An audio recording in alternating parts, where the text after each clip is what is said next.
बिस्मिल्लाहिर्रहमानिर्रहीम। सर मेरे सामने एक और क्वेश्चन है मॉक एग्जाम का, एमएफए के मॉक एग्जाम का, और ये क्वेश्चन है एथिक्स के ऊपर और ये ट्रिपल ए मॉडल के ऊपर है। ठीक है जी। मेरे हिसाब से इस दफ़ा ट्रिपल ए मॉडल सबसे इंपॉर्टेंट जो है वो एरिया है। ये सवाल लाजमी आपने देखना है और कॉम्प्रीहेंसिव क्वेश्चन है ट्रिपल ए मॉडल के लिए। ये कह रहे जी, Idris is the qualified accountant या चार्टर्ड अकाउंटेंट। ठीक है जी, क्वालिफाइड चार्टर्ड अकाउंटेंट है तो फिर आई कैप हर उस जगह पार्टी है जिस जगह ये एथिकल स्टैंडर्ड्स को कॉम्प्रोमाइज करेगा। ठीक है जी, यानी आई कैप इसको कोड ऑफ एथिक्स के अगेंस्ट इस पे जो है वो पेनल्टीज लगा सकता है, इसको जो है वो उठा के जो है वो रेप्रिमांड कर सकता है, इसके ऊपर जो है वो पेनल्टीज लगा सकता है। ये आई कैप के सामने हाजिर है क्योंकि मेंबर है उसका। ठीक है जी।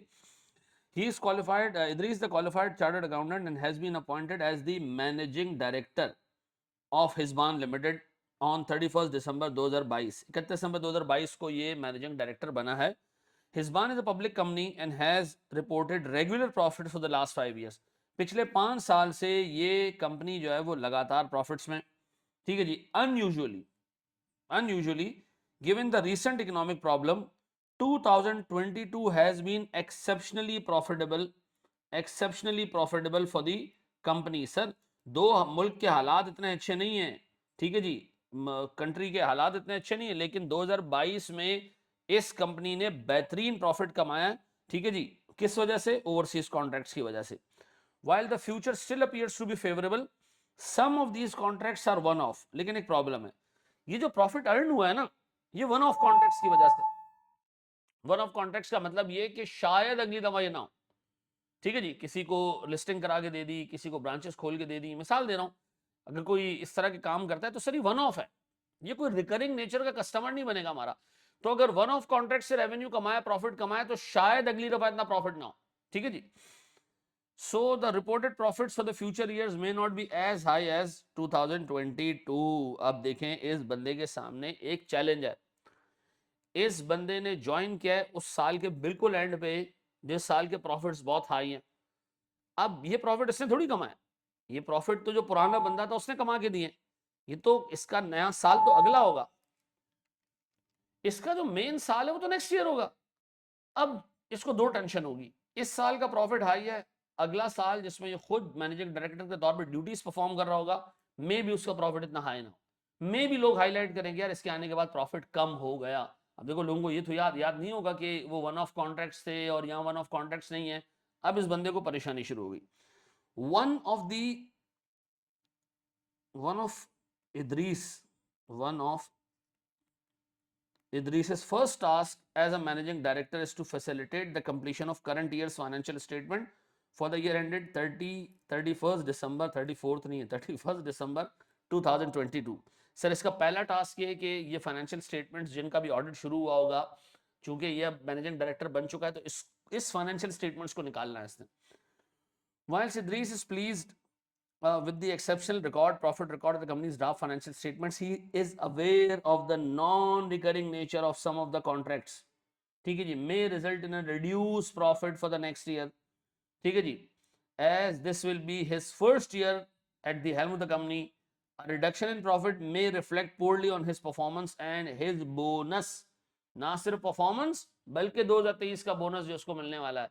हाँ जी, पहला टास्क ही इसको मिला है भाई, पुराने साल के फाइनेंशियल स्टेटमेंट्स का ऑडिट करवाओ, कंप्लीट करवाओ। अब इस बंदे को टेंशन है कि अगला साल जो आएगा वो तो इतना प्रॉफिटेबल नहीं होगा जितना ये। ठीक है जी, शायद ना हो, क्योंकि इसमें वन ऑफ कॉन्ट्रैक्ट्स हैं और वो इसका पहला साल होगा। अब अगर वो पहला साल होगा तो उसके अंदर ही फंस सकता है, गेम बंदे के साथ खराब हो गई है। With that in mind, Idris is considering the possibility of raising large provisions in 2022। हाँ भाई, अब ये चाह रहा है कि बड़े बड़े प्रोविजन बना दे, provision for bad debts, provision for restructuring, provision for फला, और अगले साल आके उन प्रोविजंस को रिवर्स कर दे। इससे क्या होगा, इस साल एक्सपेंस बुक होगा, अगले साल इसका रिवर्सल होगा, तो कुछ प्रॉफिट इस साल का अगले साल में चला जाएगा। ठीक है जी, इस टेक्निक को कहते हैं कुकी जार। क्या कहते हैं? Cookie jar. कुकी जार का मतलब क्या होता है जी? कुकी जार का मतलब ये होता है प्रोविजंस आज बना लो, 2 नंबर प्रोविजंस बनाओ जिसकी कोई जरूरत ही नहीं है, और किसी तरीके से ऑडिट निकल गया तो अगले साल आके उन प्रोविजंस को रिवर्स कर देना, इनकम आ जाएगी। अब ये कुछ कहानी करने जा रही है बंदा। ठीक है जी, which would have an effect of smoothing out. Smoothing out का मतलब है कुछ प्रॉफिट्स यहाँ से निकलेगा, अगले साल में चला जाएगा, तो दोनों सालों के प्रॉफिट्स ऑलमोस्ट एक जैसे हो जाएंगे। ठीक है जी, ओवर 2022 एंड 23। भाई बंदे के साथ हो गया हैंड, बंदा आया है बेचारा मैनेजिंग डायरेक्टर, नया नया पहला दिन अपॉइंट हो रहा है, सामने फाइनेंशियल स्टेटमेंट्स बने पड़े, इस साल की फाइनेंशियल स्टेटमेंट बड़े जबरदस्त हैं, प्रॉफिट बहुत टाइट हुआ है, वन ऑफ कॉन्ट्रैक्ट्स हैं, अगली दफा शायद ऐसा ना हो, अगली दफा पहला साल होगा बेचारे का, और अब इस बेचारे को ये सच्चाई अवाम को बतानी है कि इस साल प्रॉफिट इतना ज्यादा है, और दूसरी बात ये भी है कि अगले साल इतना प्रॉफिट नहीं होगा, तो इस बंदे को ये भी डर है कि लोग कंपेयर करेंगे कि तुम्हारा पहला साल था और मनुष्य पिछले साल जितना प्रॉफिट तुमने नहीं कमाया, 2023 तुम्हारा पहला साल है, 22 जितना प्रॉफिट तुमने नहीं बनाया इसमें। These provisions are causing Idris some concern because the company has a profit incentive schemes for middle and top level managers. चलो जी, any reduction in profit is directly correlated with the reduction in their bonus. हाँ भाई, इस साल जिन बंदों ने काम किया बेचारों ने जान मारी है, अगर इस साल का प्रॉफिट कम किया तुमने तो उनको जो बोनसेस मिल रहे हैं वो बेचारे मारे जाएंगे। इसका मतलब अब इसके सामने एक चैलेंज है। चैलेंज ये कि ये 2022 का प्रॉफिट है, ठीक है जी, इस 22 के प्रॉफिट से ये middle management, middle plus top management को बोनस मिलने वाला है, ठीक है जी, और 2023 एक और साल आने वाला है नेक्स्ट ईयर, उस साल में ये खुद खड़ा हुआ है यहाँ पे इदरीस, इससे इसको बोनस मिलेगा। ये चाह रहे हैं कि इस प्रॉफिट से कुछ यहां ट्रांसफर कर दे थ्रू प्रोविजंस, और इससे क्या होगा कि नेक्स्ट ईयर का प्रॉफिट कुछ 2022 के मुकाबले में अच्छा हो जाएगा और थोड़ा सा इसको भी प्रॉफिट मिल जाएगा, यानी यहां से यहां जो प्रोविजंस फेंकेगा तो इफेक्टिवली इनका बोनस इदरीस खाने के चक्कर में।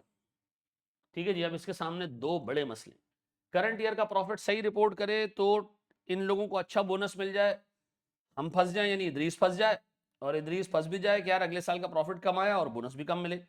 प्रोविजन बनाए, इस साल का प्रॉफिट अगले साल फेंक दे, इससे क्या होगा,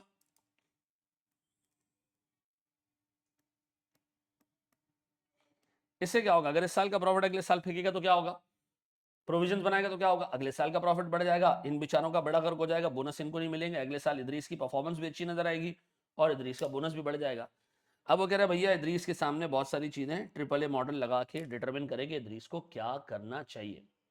ठीक है जी, इट्स अ कॉम्प्रिहेंसिव क्वेश्चन, बहुत अच्छा सवाल है।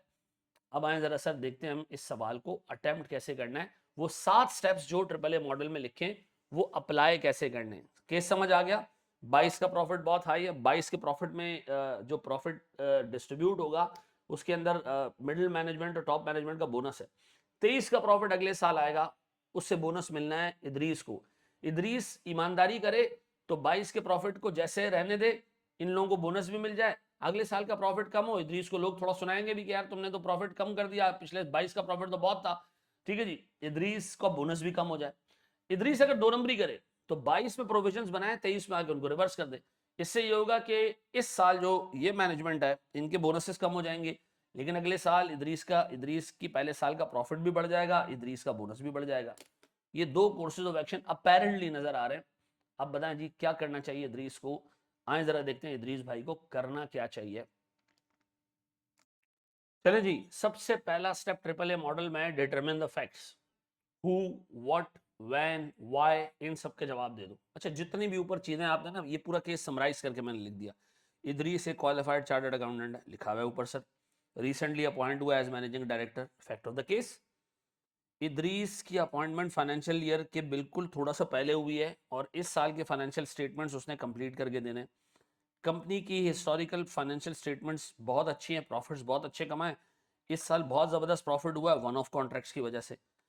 इदरीस ने प्रॉफिट रिव्यू किया और कंसिडर किया कि बड़े बड़े प्रोविजंस बना देने चाहिए, लेकिन इदरीस को ये डर है कि अगर करंट ईयर का प्रॉफिट गिरा, ठीक है जी, अगले साल का प्रॉफिट गिरा तो सर उसका अगले साल का बोनस भी खराब होगा और परफॉर्मेंस भी खराब कंसिडर की जाएगी। लेकिन अगर उसने करंट ईयर का प्रॉफिट गिरा दिया तो सर जो वो बोनस जो मिडिल मैनेजमेंट और टॉप लेवल मैनेजमेंट को मिलने वाला है वो खराब हो जाएगा। अभी मुझे बताएं यार, इसके अंदर लिखने के लिए ऊपर वाला केस है, मैंने 5-6 मेन इंपॉर्टेंट पॉइंट्स यहाँ रीड्राफ्ट कर दिए, इसमें कोई टेक्निकल बात नहीं है। आप शायद ड्राफ्ट करते तो 5 लिख देते, मैंने ड्राफ्ट किया तो 6 लिख दिए, किसी और ने ड्राफ्ट करना है तो 7 लिख देने, ये आपके अपने ऊपर है, ठीक है जी। ये फैक्ट्स ऑफ द केस जो है ना वो हर बंदा अपने हिसाब से ड्राफ्ट करेगा, बुलेट्स में ड्राफ्ट करना मैं आपको बता रहा हूं, ठीक है। फिर एथिकल इश्यूज, ये है मेन चीज। देखें ये तीन मसले, तीन एथिकल इश्यूज हैं। नंबर वन, सबसे पहले उसकी इंटेग्रिटी है। इंटेग्रिटी का मतलब, इंटेग्रिटी का मतलब होता है स्ट्रेट फॉरवर्ड, सच बोलना। अगर वो अपने फाइनेंशियल स्टेटमेंट्स को मैनेज करने की कोशिश करता है ताकि अपना फ्यूचर परफॉर्मेंस बेहतर करे और अपना बोनस बेहतर करे, तो हम कहेंगे कि जनाब उसने अपनी इंटेग्रिटी खराब कर दी। उस बंदे ने झूठ बोला, उस बंदा ने स्ट्रेट फॉरवर्ड काम नहीं किया, अपना सेल्फ इंटरेस्ट सामने रखा और बर्बाद कर दी करंट ईयर के फाइनेंशियल स्टेटमेंट्स। यानी मैं कहूंगा इस बंदे की इंटेग्रिटी इंटैक्ट नहीं है, पहला इशू। अगर वो करंट ईयर के प्रॉफिट मैनेज करने जाता है, इसमें सबसे बड़ा एथिकल इशू ये है कि वो इंटेग्रिटी लूज करेगा। नंबर टू, वो इसके साथ साथ क्या लूज करेगा, वो एक चार्टर्ड अकाउंटेंट है। चार्टर्ड अकाउंटेंट से एक्सपेक्ट किया जाता है कि सर वो highest quality technical standards maintain करेगा, ठीक है जी, जो उसके प्रोफेशन की शान निशान। अभी चार्टर्ड अकाउंटेंट रिपोर्टिंग में गलती थोड़ी कर सकता है, रिपोर्टिंग का तो ये चीता है, ठीक है जी। तो दूसरा मसला करंट ईयर के प्रॉफिट्स मैनेज करने से ये होगा कि वो जो टेक्निकल स्टैंडर्ड्स है जिसके लिए वो मशहूर है, उसका प्रोफेशन मशहूर है, सर वो मेंटेन नहीं रख पाएगा। यानी सर वो ड्यूटी ऑफ ड्यू केयर, ठीक है जी, ये मेंटेन नहीं कर पाएगा। गलत रिपोर्ट, इंटेग्रिटी खराब, ड्यूटी ऑफ ड्यू केयर खराब, ठीक है जी। यानी he is required to maintain technical standards and competence, ठीक है जी, and accordingly conduct himself in a consistent manner that is good for his profession, ठीक है जी। if he manages the profit he will be breaching this duty। तो दो duties breach हो रही हैं, इंटेग्रिटी ब्रीच हो रही है, sir following technical standards and be competent enough, duty of due care and competence, ये ब्रीच हो रही है। तीसरी चीज, सर अगर ये रिजल्ट टेम्पर करता है, अगर ये करता है टेम्पर, तो sir as a managing director company के शेयर होल्डर्स का, कंपनी के स्टेक होल्डर्स का, कंपनी के फ्यूचर स्टेक होल्डर्स का, यानी फ्यूचर इन्वेस्टर्स का, ये बंदा सर टेक्निकली उनके इंटरेस्ट प्रोटेक्ट करने बैठा हुआ है। इसकी ड्यूटी है ये as a managing director, not as a chartered accountant, not as a मतलब अकाउंटेंट, ये मैनेजिंग डायरेक्टर भी है, कस्टोडियन है उनके एसेट्स का, ठीक है जी, उनके एजेंट है। तो सर अगर ये करंट ईयर के प्रॉफिट्स मैनेज करता है तो इफेक्टिवली इसकी ऑब्लिगेशन टू एम्प्लॉइज जो जिनके बोनस ड्यू हैं, शेयर होल्डर्स जो सर अफेक्ट होंगे अगर इस साल का प्रॉफिट जो है वो खराब किया गया, पोटेंशियल इन्वेस्टर्स, इस साल का प्रॉफिट खराब हुआ, अगले साल का प्रॉफिट मैनेज करने की कोशिश की गई तो पोटेंशियल इन्वेस्टर्स पे भी इसका असर पड़ेगा। सर इन सबके इंटरेस्ट प्रोटेक्ट करना इसकी जिम्मेदारी है। तीन बड़े मसले, इंटेग्रिटी खराब, झूठ बोलेगा ये, नंबर टू टेक्निकल स्टैंडर्ड्स और कॉम्पिटेंस सही तरीके से अप्लाई नहीं करेगा, ये गलती, और तीसरी as a office bearer, as a interest protector, ठीक है जी, मैनेजिंग डायरेक्टर इसका काम है कि एम्प्लॉइज के, शेयर होल्डर्स के, फ्यूचर शेयर होल्डर्स के इंटरेस्ट प्रोटेक्ट करे, ये उसमें भी फेल हो जाएगा। ये तीन एथिकल इश्यूज हैं। अब देखें, याद रखिएगा जब भी आपको सवाल मिलेगा ना, आपको एक रोल मिलेगा एज अ चार्टर्ड अकाउंटेंट का या एज अ मैनेजिंग डायरेक्टर का, इसके पास दोनों रोल हैं, ठीक है जी। तो मैं ये लिख पाया कि जी इसने चार्टर्ड अकाउंटेंट वाले रोल का भी जो है वो गलत इस्तेमाल किया, इसकी इंटेग्रिटी भी सही नहीं है, और सर इस बंदे ने जो ड्यूटी ऑफ केयर है कि इसको मिसाल के तौर पर इसको शेयर होल्डर्स ने अपने एसेट्स का कस्टोडियन बनाया कि तू हमारी जगह हमारे काम देख, इसने उस ड्यूटी को भी ब्रीच किया। तो सर अगर ये खाली चार्टर्ड अकाउंटेंट होता तो ये पहली ड्यूटी भी ब्रीच कर रहा होता, ये दूसरी भी ब्रीच कर रहा होता, तीसरे के लिए जिम्मेदार नहीं होता। तो याद रखना सर पेपर में अगर ये चार्टर्ड अकाउंटेंट आए और मैनेजिंग डायरेक्टर भी आए तो ये तीन एथिकल इश्यूज आपने लिखने, अगर ये बंदा रिपोर्टिंग के अंदर डंडी मार रहा है कोई, ठीक है जी। अब आ दोस्त, एथिकल इश्यूज तो आ गए, अब इसने कौन कौन से प्रिंसिपल्स को अफेक्ट किया, कौन कौन से प्रिंसिपल्स और वैल्यूज अफेक्ट हुई। प्रिंसिपल्स और वैल्यूज याद है, इंटेग्रिटी, ऑब्जेक्टिविटी, ठीक है जी, confidentiality, duty of professional, duty of care and competency, याद आ रहे हैं सीएम ने जो एथिकल स्टैंडर्ड्स में पढ़े। सबसे पहले इसने ऑब्जेक्टिविटी, ऑब्जेक्टिविटी का मतलब क्या है, बायस नहीं होना चाहिए। ये बायस्ड हो रहा है, अपना इंटरेस्ट पहले रख रहा है, लोगों का इंटरेस्ट बाद में रख रहा है, बायस्ड हो रही है, ठीक है जी। Sir he must not allow consideration of his own performance to impact the preparation of the current year financial statements. ये तो अपने लिए काम कर रहा है, कंपनी के लिए, शेयर होल्डर्स के लिए, एम्प्लॉइज के लिए, पोटेंशियल शेयर होल्डर्स, ये किसी के लिए काम नहीं करा। अगर ये दो नंबरी करता है तो सर ये ऑब्जेक्टिविटी का जो प्रिंसिपल है इसको कहा गया है कि भाई तुम अपना इंटरेस्ट नहीं देखोगे, बायस नहीं होगे तुम, ये ब्रीच कर रहा है। नंबर टू इंटेग्रिटी, झूठ बोल रहा है, he is suppose to be a straightforward individual, he suppose कि भाई जो फाइनेंशियल स्टेटमेंट्स बन रही है रिपोर्टिंग में बिल्कुल ट्रू एंड फेयर व्यू नजर आ रहा हो, ये सर इंटेग्रिटी तोड़ रहा है। और तीसरा टेक्निकल स्टैंडर्ड्स, भाई तुम एक चार्टर्ड अकाउंटेंट हो, तुम कैसे प्रोविजन बना सकते हो, दिल नहीं बनाया भाई मैंने, कैसे प्रोविजन बना सकते हो, फाइनेंशियल स्टेटमेंट्स खराब कर सकते हो, तुम तो चैंपियन हो इस काम के। तो तीन प्रिंसिपल्स, जो कोड ऑफ एथिक्स के तीन प्रिंसिपल्स है वो अफेक्ट हो रहे हैं। पहला इंटेग्रिटी, ऑब्जेक्टिविटी, सेल्फ इंटरेस्ट आ रहा है, अपना इंटरेस्ट आगे रख रहा है, बाकी उनके पीछे रख रहा है सब, कंपनी के अगेंस्ट अपने इंटरेस्ट को प्रोटेक्ट करने की कोशिश कर रहा है। नंबर टू, इंटेग्रिटी, झूठ बोल रहा है, गलत फाइनेंशियल स्टेटमेंट दे रहा है। तीसरा, जो technical standards, competence and due care की जिम्मेदारी चार्टर्ड अकाउंटेंट होते हुए इसके काम की है कि इससे रिपोर्टिंग सही करनी है, उसको भी खराब कर रहा है। तीन चीजें हो गई। अब ऑल्टरनेटिव्स क्या है? अब देखो ऑल्टरनेटिव्स है तीन, दो नहीं है। पहला तो इंसान का बच्चा बने, जैसे फिगर्स हैं वैसे रिपोर्ट कर दे, ठीक है जी। दूसरा, दो नंबरी करे, प्रोविजंस बना दे। तीसरा, सही काम करे, कोई प्रोविजन ना बनाए, लेकिन फाइनेंशियल स्टेटमेंट्स में एक नोट लिख दे, डिस्क्लोजर लिख दे कि जी इस साल के प्रॉफिट्स, क्वालिटी ऑफ अर्निंग का नोट कहलाता है IAS 1 के अंदर। क्वालिटी ऑफ अर्निंग का नोट ये होता है कि इस साल अगर प्रॉफिट किसी एक बंदे से बहुत ज्यादा आया है या किसी एक एक्टिविटी से बहुत ज्यादा आया है और चांसेस है कि वो अगले साल नहीं होगा, तो आप ये डिस्क्लोज करें ताकि शेयर होल्डर्स मिसगाइड ना हो। तो क्वालिटी ऑफ अर्निंग्स का इसको नोट डालना चाहिए कि जी इस साल प्रॉफिट हाई आया है और उसका रीजन ये है कि सर हमने इस साल वन ऑफ कॉन्ट्रैक्ट्स पे बहुत काम किया, ठीक है जी, वन ऑफ कॉन्ट्रैक्ट ज्यादा है,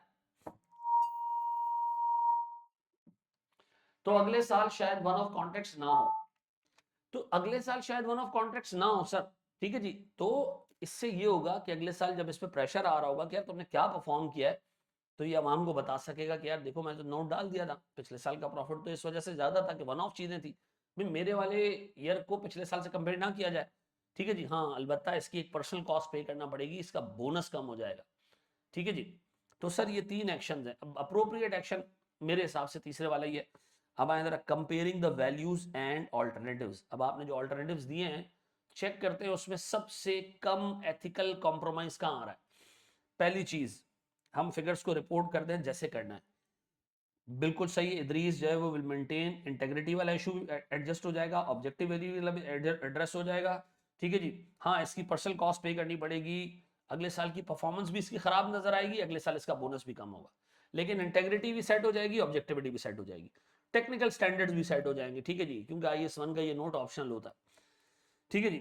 दूसरा, यानी इसमें सारे ऑब्जेक्टिव्स मीट हो रहे हैं। तीसरा, दूसरा सर, अगर ये प्रोविजन बुक करता है, सीधी सी बात है इंटेग्रिटी इंपेयर हो जाएगी, ऑब्जेक्टिविटी भी इंपेयर हो जाएगी, और sir possible breach of technical standards and competence ये भी ब्रीच हो जाएगा, तीनों वैल्यूज ब्रीच हो रही है। और एक तो देखो ये तो चलो एक कोड ऑफ एथिक्स का भी मामला खराब हो रहा है, लेकिन इसके साथ सर इंसानी बुनियादों पे, एथिकल बुनियादों पे, मॉरल बुनियादों पे लोगों का बोनस भी मारा जा रहा है, ठीक है जी। तो इसका मतलब है सर दूसरा वाला तो सबसे बुरा बुरा ऑप्शन। तीसरा क्या है? ऑल्टरनेटिव डिस्क्लोजर दे दे नोट्स में, इदरीस में be able to report true results, thus maintaining its integrity, objectivity and technical standards and fulfill moral obligations। हर एक चीज इसकी परफेक्ट हो जाएगी, ठीक है जी, with respect to the payment of bonuses and not detract from his own performance in future, ठीक है जी। हाँ ये बेस्ट है, तीनों एथिकल वैल्यूज भी इंटैक्ट, मॉरल ड्यूटी भी सेट हो गई, और अगले साल की परफॉर्मेंस जो है वो इसकी बुरी भी नजर नहीं आएगी क्योंकि हम नोट डाल देंगे फाइनेंशियल स्टेटमेंट्स में, ठीक है जी। तो अपेरेंटली सर तीसरा वाला जो है वो सबसे अच्छा नजर आ रहा है।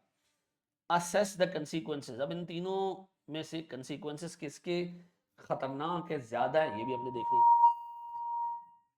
पहला जी, by reporting the actual results report करेंगे तो क्या होगा? इदरीस will ensure stakeholders and employ satisfaction, बिल्कुल सही बात है, क्योंकि उनके बोनसेस सेट हो जाएंगे। A drop in profits may not only have adverse personal impact, अगले साल का प्रॉफिट जब कम होगा उसका पर्सनल इंपैक्ट आएगा, पर एक और मसला आएगा। देखो अगर आपने क्वालिटी ऑफ अर्निंग्स का नोट नहीं दिया, ये नहीं बताया कि जो प्रॉफिट आई ये वन ऑफ है, तो बाहर जो पोटेंशियल इन्वेस्टर बैठा है वो समझ रहा है कंपनी में पता नहीं जबरदस्त कोई सोने की कान हाथ आ गई है इनके, भाई कुछ सोने की माइन आ गई है इनके हाथ और ये अगले साल भी इतना प्रॉफिट कमाएंगे, तो उसके साथ गलत हो जाएगा। जो पोटेंशियल इन्वेस्टर बाहर बैठा है अपने साथ तो गलत करेगा ये, क्योंकि अगले साल का इसका परफॉर्मेंस इतना अच्छा नजर नहीं आएगा। लेकिन अगर ये नहीं बताया इसने शेयर होल्डर्स को कि कंपनी का प्रॉफिट अगले साल कम हो सकता है, इस साल प्रॉफिट वन ऑफ कॉन्ट्रैक्ट्स की वजह से ज्यादा है, तो पोटेंशियल शेयर होल्डर्स में भी मिसगाइड होना है, ठीक है जी। तो क्या है जनाब, potential shareholders will invest based on current year results, if these profits are not sustainable then reporting a lower profits in future may result in losses to those investors. अब बताओ इसके अंदर करंट जो लोग हैं, current share holders plus employees, ये फायदे में, ठीक है जी। जो पोटेंशियल इन्वेस्टर है प्लस हिमसेल्फ, ये दोनों नुकसान में, ठीक है जी। फिर अगर हम प्रोविजन बुक कर लें तो इससे तो ये होगा कि इदरीस खुद फायदे में आ जाएगा, पोटेंशियल इन्वेस्टर भी फायदे में आ जाएंगे, क्योंकि सर कंपनी का प्रॉफिट नीचे रहेगा, अगले साल का प्रॉफिट भी लगभग इसके बराबर होगा, तो उनको नुकसान नहीं होगा। लेकिन सबसे बड़ा नुकसान किसको होगा? करंट स्टेक होल्डर्स को होगा, करंट एम्प्लॉइज को होगा, ठीक है जी। उनके बोनसेस मारे जाएंगे, शेयर होल्डर्स जो करंट है उनके डिविडेंड्स मारे जाएंगे, हाई प्रॉफिट पर हाई डिविडेंड बनता है। तीसरा क्या है जनाब, सबसे बेस्ट ऑल्टरनेटिव तीसरा वाला, उसमें क्या होगा, विन विन सिचुएशन, ठीक है जी। डिटेल डिस्क्लोजर में एक अपॉर्चुनिटी मिल जाएगी कि जो अगला शेयर होल्डर, जो पोटेंशियल शेयर होल्डर है, पोटेंशियल इन्वेस्टर है, वो पढ़ लेगा कि इस साल जो प्रॉफिट है उसको बेस बना के डिसीजन नहीं लो, ठीक है जी। हाँ, लेकिन एक छोटी सी चीज रहेगी, वो ये रहेगा कि इसका अपना बोनस खराब होगा, हाँ, लेकिन इसकी फ्यूचर परफॉर्मेंस जो है ना वो बुरी नजर नहीं आएगी।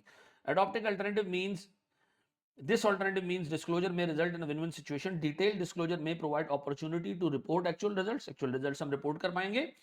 Therefore, benefit relevant to the shareholders ये भी उनको मिल जाएगा. In addition, by disclosing their profits, where the results are one-off contracts, any future profit reduction may not be judged adversely against Idris. Further, potential investor may consider current year in isolation when forming their investment decision strategies. ठीक है जी। हाँ, इसका सिर्फ एक नुकसान है कि इसको अपना बोनस अगले साल कम मिलेगा, क्योंकि मिलना भी चाहिए, क्योंकि उसकी परफॉर्मेंस जो है वो अगले साल के उस पर डिपेंड करती है। इस साल से इसका ताल्लुक क्या है? डिसीजन, सर अब आप सारी चीजें देखते हुए खुद डिसीजन लें। एग्जाम में भी आपने ऐसे ही लिखना है, balance the consequences against the primary principles and values and select the alternative with best that best suits. मेरे हिसाब से द बेस्ट ऑल्टरनेटिव इज 3। ये आप अपने अपने हिसाब से नीचे लिखना चाहें तो लिख दें, अदरवाइज आप डिसीजन में सिर्फ ये लिख देना कि जो डिसीजन मेकर है उसको इन सारी चीजों को, एथिकल वैल्यूज और कंसीक्वेंसेस को बैलेंस करके डिसीजन लेना चाहिए। इसमें एब्सोल्यूट डिसीजन डायरेक्ट देना जरूरी नहीं है, ठीक है जी। लेकिन अब अपेरेंटली इतना अच्छा नजर आ रहा है तीसरा ऑप्शन, तो मेरे हिसाब से तीसरा ऑप्शन बेस्ट है, ठीक है जी। आप लिख भी सकते हैं इसके अंदर, ठीक है जी। तो देख लीजिएगा सर, इसको एक अच्छा केस था, आई होप ये आपको समझ आ गया हो। देख लीजिएगा इसको अच्छे तरीके से, इनके कोई मसला हो तो आप इसमें मुझसे कंसल्ट कर सकते हैं। हमने पूरा केस देखा है इसके अंदर, ठीक है जी। इसके अंदर याद रखने वाली बातें 7 स्टेप्स हैं, और सर मेन चीजें जो है वो एथिकल इश्यूज और फिर प्रिंसिपल्स, ठीक है जी। ये देख लीजिएगा। थैंक यू वेरी मच, जज़ाकल्लाहु खैरन।